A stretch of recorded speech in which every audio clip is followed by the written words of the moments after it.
माँ भारती का प्रणाम करता हूँ, सबके गुरु माता पिता को प्रणाम करता हूँ। बच्चों ढेर सारा राज प्यार सभी लोगों को सुबह की राम राम और बोलिए हर हर हर महादेव। सावन का महीना शुरू होता है और सावन का महीना इस बार सोमवार से शुरू होने की वजह से बेहद पवित्र और फलदायी है। सावन के महीने में हमें नित्य प्रतिदिन शिवलिंग की या शिवजी की उपासना करनी है, प्रार्थना करनी है। कैसे करेंगे? सरल रूप क्या है उसका? कठिन रूप में तो पुरोहित जाने, लेकिन सरल रूप आप प्रतिदिन कर सकते हैं। और साथ ही साथ वर के लिए क्या करना है, वधू के लिए क्या करना है, रोग और शत्रुओं के लिए क्या करना है, ये भी हम जानते हैं। क्योंकि ये सावन का महीना अत्यंत विशेष है और इस समय में शिवजी की पूजा करने के विशेष लाभ होंगे। सरल रूप में पूजा कैसे होगी, आइए ये जानते हैं।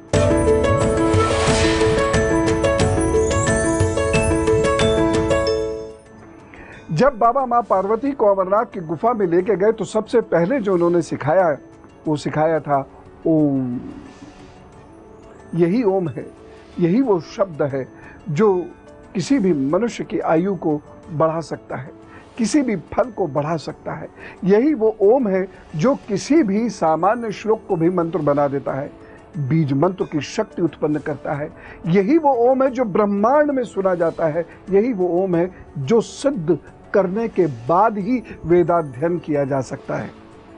यही वो ओम है जो व्यक्ति को एक नया जीवन दे सकता है, विकारों से मुक्त करा सकता है और दिव्य शक्ति से उसके परमात्मा से मिला सकता है। यही वो ओम है जो यदि व्याप्त हो जाता है आपके शरीर के भीतर, आपकी नाद में जो व्याप्त हो जाता है, तो व्यक्ति सूक्ष्म शरीर की यात्रा कर पाता है, दिव्य शक्ति से तुरंत मिल पाता है, अपने इष्ट से मिल पाता है, बात कर पाता है।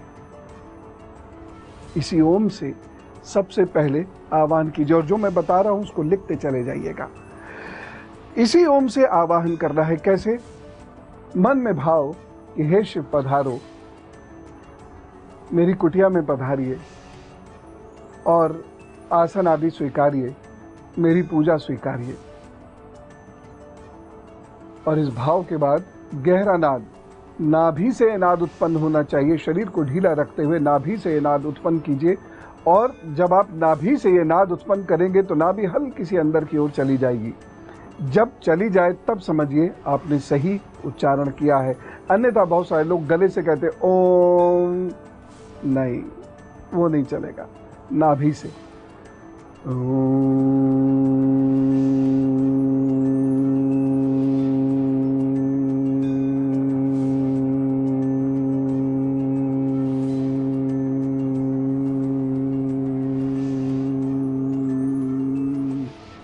गहरा नाद, लंबा नाद जो आपके तन मन में पूरी तरह व्याप्त हो जाए।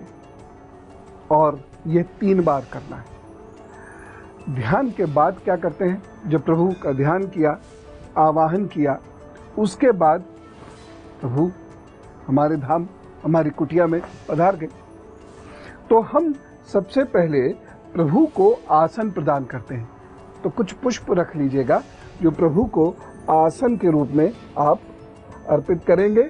और ये पुष्प ऐसे हो कि जैसे अब हमारे तो आश्रम में प्रभु इस प्रकार से विराजते हैं, घर में वह संभव नहीं होता, तो छोटे से शिवलिंग हो। और यदि शिवलिंग नहीं है घर में, खरीद लाइए। बीमार हैं तो पारद का लेके आइएगा, शत्रु हैं तो पारद का शिवलिंग लेके आइएगा। और यदि मंगल कार्य घर में रुके हुए हैं तो स्फटिक का शिवलिंग लेके आइएगा।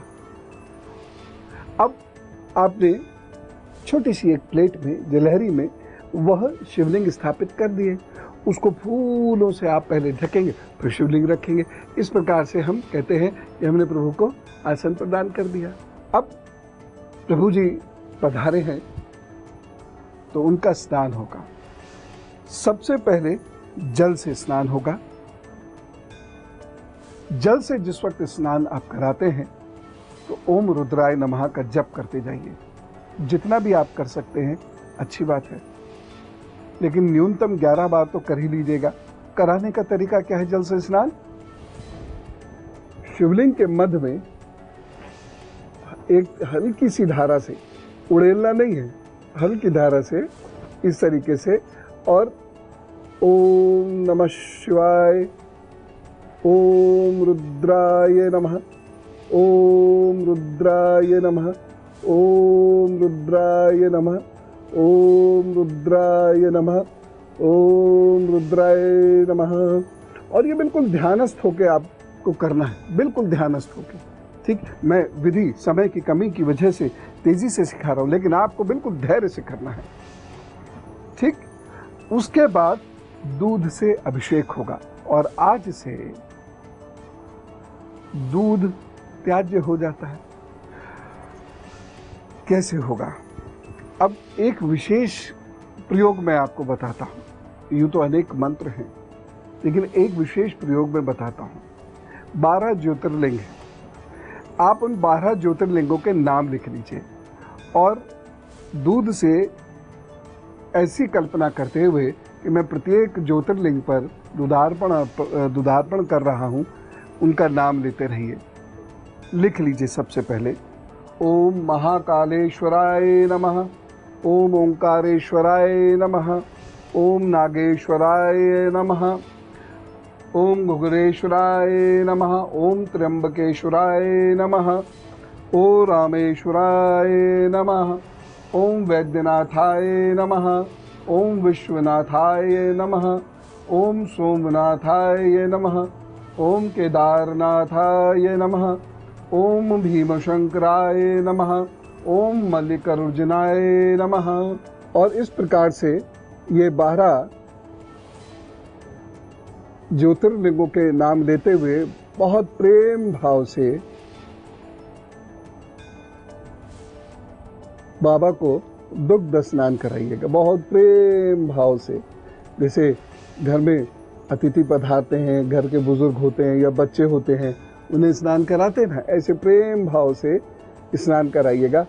और समय लीजिए, समय लीजिए।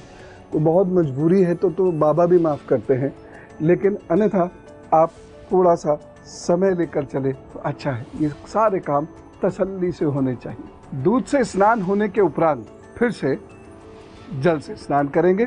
मंत्र वही, ओम रुद्राय नमः, ओम रुद्राय नमः, ओम रुद्राय नमः, ओम रुद्राय नमः, ओम रुद्राय नमः, ओम रुद्राय नमः। अब आप दूध में शहद भी डाल सकते हैं, या फिर आप शहद से भी स्नान अलग से करा सकते हैं। और यदि गन्ने का रस यद्यपि इस मौसम में मिलना कठिन है, लेकिन उससे भी स्नान आप करा सकते हैं। खास तौर से वो लोग जो निरंतर बीमार चल रहे हैं, उन्हें ओम नमः शिवाय, या अभी मैं महामृत्युंजय मंत्र जो आपको बताऊंगा, या ओम रुद्राय नमः, इनमें से किसी भी मंत्र से यदि वह शहद से पारद शिवलिंग का अभिषेक करते हैं और वहीं बैठकर वह मंत्र का जप 108 बार करते हैं, तो रोगों से मुक्ति दिलाने वाला ये सिद्ध होता है। मैंने बहुत सारे लोगों को एकदम ठीक होते हुए देखा है, असाध्य रोगों से भी। असाध्य रोग होने के बावजूद जो लोग बिल्कुल बिस्तर से लग गए थे, वह लोग भी ठीक हो गए, चलने फिरने लग गए। अब अगला चरण क्या होगा ये भी मैं बताता हूं, लेकिन एक दायित्व और भी निभाना है ना। मेष, वृषभ, मिथुन और कर्क राशि, दिन भर का हाल जानिए। मेष राशि, दिन आपके लिए अच्छा है। दोपहर बाद आपके द्वारा किए गए एफर्ट्स का आपको बहुत अच्छा लाभ मिलेगा। धैर्य रखिएगा, काम देर से सही लेकिन बनेंगे। उपाय क्या करना है? ओम नमः शिवाय का जप कीजिए, काम पर जुटिए। वृषभ राशि, आज आपका भाग्य पक्ष बेहतर होगा। खास तौर से मन जो व्याकुल है, विचलित है, कोई कार्य नहीं बन रहा, कोई व्यक्ति विशेष आपसे नहीं मिल रहा, वो संध्या उपरांत कार्य आपके बनने लगेंगे। मानसिक शांति मिलेगी, खुशियां मिलेंगी। मिथुन राशि, स्वास्थ्य का बहुत ध्यान रखना होगा। अचानक कहीं कोई नुकसान की संभावना भी बन रही है। उपाय क्या करेंगे? आज गौ माता को दूर्वा अर्पित कीजिए या गौ माता को कुछ भोजन कराइए। कर्क राशि, आज पार्टनर्स के साथ कुछ प्रॉब्लम हो सकती है। जहां आप काम कर रहे हैं वहां कुछ प्रॉब्लम हो सकती है। आपके जीवन साथी के साथ या ग्रस्त में भी कोई समस्या उत्पन्न हो सकती है। संभल के रहना है। उपाय क्या करना है? तिल का दान कर दीजिए या तिल की बनी हुई चीजों का दान कर दीजिए।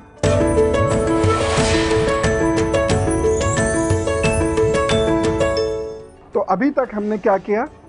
ध्यान किया, आवाहन किया, जल से स्नान कराया, दूध से स्नान कराया, पुनः जल से स्नान कराया, और अब बाबा की बहुत प्यारी चीज वो क्या है? चंदन। अब चंदन अर्पण करना है। कैसे करेंगे? चंदन अपने पास रखिएगा। चंदन बहुत पतला मत कर लीजिएगा, और ये तीनों उंगलियां उसमें डुबो लेनी है। इस तरीके से चंदन लगाने का एक निश्चित तरीका होता है, और तिलक लगाने का भी एक निश्चित तरीका होता है। कभी आपको तिलकों के इतिहास के बारे में बताऊंगा, अद्भुत है। तो हम बाबा को बहुत प्यार से चंदन अर्पित करते हैं, और जब हम उनको चंदन अर्पित कर रहे होते हैं या भभूत अर्पित कर रहे होते हैं, तो जिस मंत्र का हम उच्चारण करते हैं वो क्या है?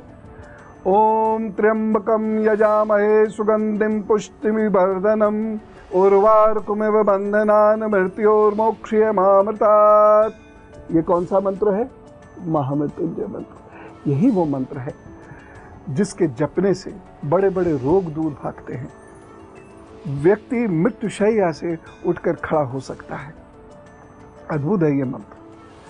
आपके घर में कोई भी नकारात्मक ऊर्जा है, दुख कष्ट हैं, शत्रु हैं, आपको आगे नहीं बढ़ने दे रहे, रोग है, आपकी सफलता में बाधक है, तो इस प्रकार से चंदन बाबा को अर्पित कीजिए। इसके बाद अक्षत, चावल का ध्यान रखिएगा, टूटा हुआ चावल नहीं चाहिए, अक्षत। फिर बाबा को अक्षत अर्पण कीजिए। फिर तिल का अर्पण कीजिए बाबा को। बहुत सारे लोग तिल का अर्पण नहीं करते हैं, कोई बात नहीं, जो भी आप कर सकते हैं, बाबा को तिल का अर्पण कीजिए। और अब बाबा की सबसे प्रिय चीज भभूत।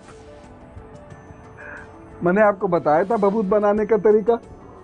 बाबा को खूब अच्छे से भभूत लगा दिया, और आराम से तसल्ली से बैठकर, क्योंकि आपके पास तो खूब सारा समय है ना, बाबा को खूब अच्छे से भभूत मलिए, बहुत अच्छे से भभूत मलिए। अब ये भभूत कैसे बनाएंगे?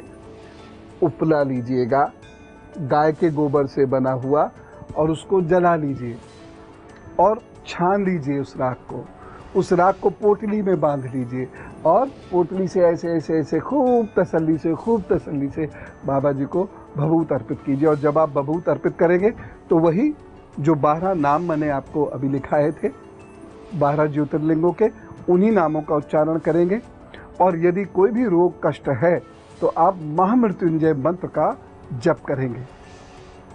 ओम त्र्यंबकम यजामहे सुगंधिम पुष्टिम वर्धनम उर्वारुकमेव बंधनान् मृत्योर्मोक्षयमामृतात्।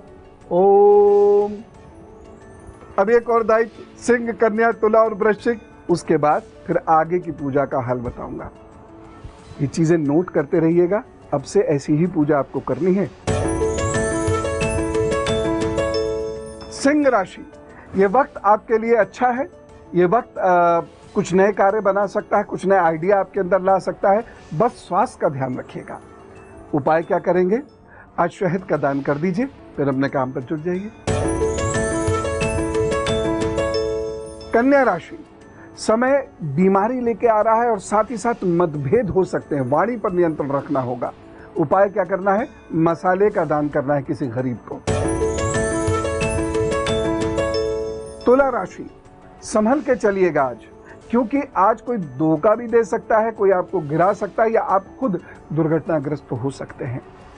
बहन भाई आपको परेशानी दे सकते हैं, कोई उनकी ओर से चिंता हो सकती है।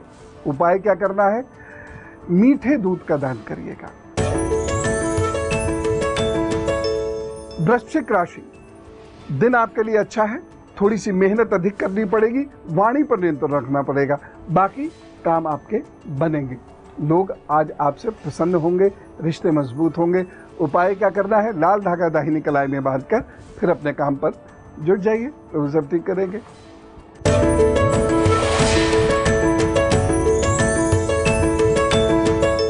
अब पूजा में एक और बहुत महत्वपूर्ण चीज, और जो बीच बीच में मैं आपको बताता चला जा रहा हूं ना सूत्र रूप में, ये मेरी आदत है, बीच बीच में मुझे कुछ याद आता है तो सूत्र रूप में बताता हूं, और वो बहुत महत्वपूर्ण होता है, इसलिए उसे इग्नोर मत किया कीजिएगा, क्योंकि हारे का सहारा है हमारा इष्ट, हमारा प्रभु, हमारा ईश्वर, और उसको समझने के लिए उसकी क्रियाओं को, उसके उपायों को करना पड़ता है। अभी बाबा को तैयार करते हैं धनु, मकर, कुंभ और मीन राशि के बाद धनु राशि। ये दिन आपके लिए बहुत अच्छा है, खूब मेहनत से अपना कार्य कीजिए, धनदायक दिन है, आपको लाभ होगा। उपाय क्या करना है? दूध का दान कर दीजिए, आगे बढ़िए, काम में जुटिए। मकर राशि, थोड़ा थोड़ा समय अच्छा होगा शाम के बाद, तब तक संघर्ष अनवरत जारी रहेगा, ध्यान से चलिएगा, किसी पर आंख मूंद कर विश्वास मत कीजिएगा। उपाय क्या करेंगे? लाल धागा दाहिनी कलाई में बांधिए, हनुमान जी का नाम लीजिए और काम पर जुटिए। कुंभ राशि, वक्त आपके लिए अच्छा है, रुके हुए कार्य को पूर्ण कीजिए, किसी से मिलना जुलना है जो संभव नहीं हो पा रहा आज मिल लीजिए, काम आगे बढ़ाइए, धन मांगिए अपना, सब ठीक करेंगे प्रभु। उड़द की दाल का दान जरूर कर दीजिएगा। मीन राशि, इस दिन जल्दबाजी में कोई निर्णय नहीं लीजिएगा, और साथ ही साथ आपके बुजुर्ग, शिक्षक, गुरु आदि से आपका मतभेद ना हो, इस बात का ध्यान रखिएगा। उपाय क्या करेंगे? यदि संभव हो तो केसर और हल्दी का तिलक मस्तक पर धारण कीजिए और अपने इष्ट का नाम जपते हुए काम पर जुट जाइए। अब जिनका आज जन्मदिन है उनको शुभकामनाएं, शुभ दिन देते हैं। दीर्घायुरारोग्यमस्तु, सुयशः भवतु, विजयः भवतु, जन्मदिन शुभेच्छा। आपके आगे आने वाले 12 महीने थोड़ा संभल के चलने वाले हैं, क्योंकि आपके द्वारा किए हुए कार्य हो सकता है पूर्ण ना हो। फरवरी 2018 तक कोई भी नया कार्य मत कीजिएगा, कोई भी नहीं, मतलब कोई भी नहीं। बहुत सारे आइडियाज आएंगे, पूर्ण नहीं हो पाएंगे, दिमाग का दही बन जाएगा, इतना सोचना पड़ेगा, भ्रम बहुत फैलेगा, लेकिन आपको पता है ये सब चीज़ होंगी, इसलिए आप सेटल रहिएगा। जो आप कर रहे हैं उसमें रमिए, उसको बचाने की कोशिश कीजिएगा। अपने गृहस्थ जीवन में ज़्यादा वक्त दें, अपनी नौकरी में खूब समय दें, अपने व्यापार को खूब समय दें, और किसी के कहने में कुछ चीज़ों को बदलने की कोशिश नहीं करिएगा। एक छोटा सा उपाय करते रहना, रोज़ाना अपने इष्ट का नाम लेकर उनको सफ़ेद अथवा लाल पुष्प अर्पित कर कर दिन शुरू किया करें, और अपने घर के बुजुर्गों से रोज़ाना आशीर्वाद लेकर ही आगे बढ़ें। प्रभु कल्याण करेंगे। All the best.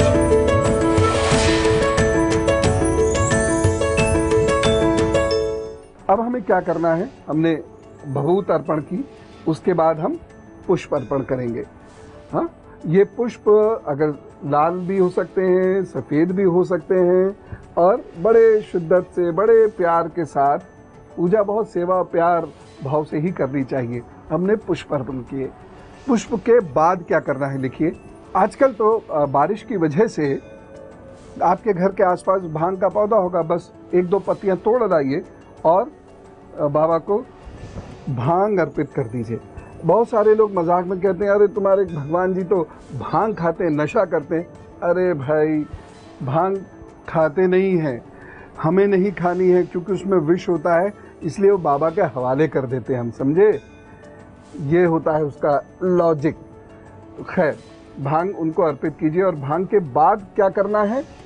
भांग के बाद आपके घर के आसपास या धतूरे का फल होगा, फल ना मिले तो धतूरे के पुष्प होंगे, ठीक है ना? तो बाबा को फिर आप धतूरे के पुष्प अर्पित कर दीजिएगा, ठीक? और धतूरे के पुष्प जब आप अर्पित कर रहे हो तो एक चीज़ है, एक बड़ा महत्वपूर्ण उपाय है। यदि संतान नहीं है, नहीं हो पा रही है, संतान को कोई कष्ट है, तो बस जब आप पुष्प अर्पित करें तो ओम त्र्यंबकम यजामहे सुगंधिम पुष्टिम वर्धनम उर्वारुकमेव वंदनात् मृत्योर्मोक्षयमामृतात् ओम मम पालय पालय। बस मन में इच्छा रखते हुए इस प्रकार से धतूरा अथवा वो धतूरे के पुष्प आप अर्पित कर दीजिए। एक चीज़ मैं और बताना चाहता हूँ कि यदि शत्रु बहुत परेशान कर रहे हैं और आपको लग रहा है किसी नकारात्मक ऊर्जा की वजह से संतान होने में कष्ट है, तो धतूरे के पेड़ की जड़ को प्रभु को अर्पित करके उसके बाद काले रंग के धागे में बांध के अपने गले में आज डाल लीजिए या अगले सोमवार को डाल लीजिएगा, बड़ा कल्याण होगा। उसके बाद हम दूर्वा अर्पित करते हैं और अब ये दूर्वा को तोड़ने के बाद मिल ही जाएगी, नहीं तो गमले में उगा लीजिए घास को, और उसके बाद प्रभु को अर्पित करेंगे। लेकिन ये गंगा जल से धोए बिना मत कीजिएगा, ठीक है ना, या जो भी शुद्ध जल हो आपके पास उससे धोकर ही करनी है। उसके बाद पुंगी या सुपारी या तांबूल वो बाबा को आपने अर्पित करना है, बहुत प्यार से, है ना, बहुत प्यार के साथ, क्योंकि ये प्रतीक रूप में ही है, लेकिन मेरा प्रतीक मेरे हृदय में विराजता है ईश्वर रूप में। यह सोच के साथ आपको ईश्वर की सेवा करनी चाहिए। तो आपने सुपारी अर्पित की और उसके बाद बाबा जी को इत्र बहुत पसंद है, खुशबू बहुत पसंद है उनको, आप उन्हें इत्र अर्पित कीजिए और अच्छे से इत्र उनको लगाइए। पूरा घर उस सकारात्मक खुशबू से महक जाना चाहिए। उसके बाद बाबा को थोड़ी सी उड़द जरूर अर्पित कीजिएगा। अब उड़द का एक खेल बताता हूं। बहुत कष्ट है कोई भी जीवन में, एक बड़ा हिस्सा अपूर्ण है, संतान को लेकर या धन को लेकर या नौकरी को लेकर या व्यापार को लेकर बहुत कष्ट है। देखिए, सामान्य कष्टों तो अपने आप झेलिए, प्रभु मदद करेंगे, लेकिन बहुत कष्ट है और आप फेल हो चुके हैं, तब क्या करें? यही 5 दाने उड़द के बाबा को रोज अर्पित करेंगे, गिन के 5 दाने, ठीक है ना, ज्यादा नहीं कम नहीं, गिन के 5 दाने बाबा को आप अर्पित करेंगे। और यह निश्चित रूप से जलारी में एकत्र हो जाएंगे। इन 5 दानों को इकट्ठा करते चले जाइएगा और जब सावन पूर्ण हो जाए तो इन सभी दानों को, इसमें ढेर सारी और उड़द मिलाकर किसी गरीब को दे दीजिएगा, कुष्ठ रोगी को दे दीजिएगा और देखना कष्ट मिटेगा। अब बाबा का स्नान हो गया, बाबा का भोजन हो गया, सब कुछ हो गया। अब हम बाबा को बहुत प्यार से तैयार करते हैं। बाबा तैयार हो गए, देखो कितनी रौनक है, कितने सुंदर लग रहे हैं। बस प्रभु आपके जीवन में भी यही सुंदरता लेके आए। हिम्मत रखना, घबराना नहीं, ईश्वर है। बस उन तरीकों को सीखते चले जाइए जिनसे वो आपसे प्रसन्न हो। ईमानदारी से, मेहनत से अपना जीवन जिए और यह उपाय करते रहें, तरक्की होगी, कष्ट मिटेंगे, पक्की बात। चलता हूं। राम राम, नमस्कार, भारत माता की जय और हर हर हर महादेव।